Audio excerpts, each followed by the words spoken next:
ہم بادشاہوں کو ان کی جنگوں سے یاد رکھتے ہیں، لیکن ایک سلطان ایسا بھی تھا جس کی میراث تلوار نہیں، ایک کتاب تھی۔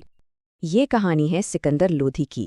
اس کا سوال تھا، کیا علم کی دو مختلف دنیایں ایک ہو سکتی ہیں؟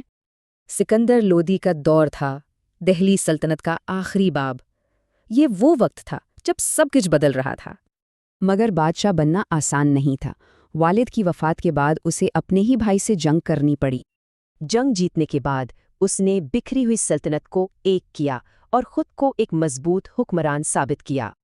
کہتے ہیں کہ اس کا انصاف سب کے لیے برابر تھا۔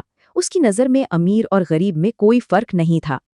اس کی توجہ صرف فتوحات پر نہیں تھی، بلکہ اس نے عوام کی بھلائی کے لیے بھی بہت کام کیا۔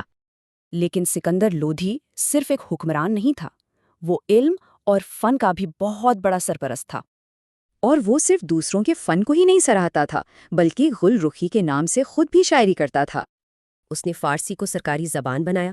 اس ایک قدم نے پوری انتظامیہ کو متحد کر دیا۔ لیکن اس کا سب سے بڑا کام، وہ نہ سیاست تھی نہ شاعری، بلکہ طب کی دنیا میں ایک انقلاب تھا۔ اس وقت علاج کے دو طریقے چلتے تھے، ایک یونانی طب اور دوسرا ہندوستان کا اپنا قدیم آیوروید۔ مسئلہ یہ تھا کہ یونانی دوائیں یہاں کے لوگوں اور موسم کے لیے نہیں بنی تھیں اور اکثر بے اثر رہتی تھیں۔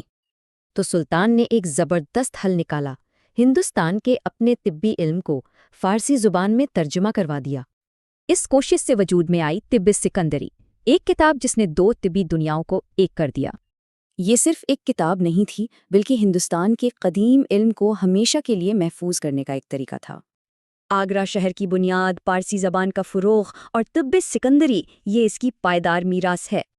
سکندر لودھی صرف ایک فاتح نہیں تھا، وہ علم اور ثقافت کا معمار تھا، ایک بصیرت افروز حکمران۔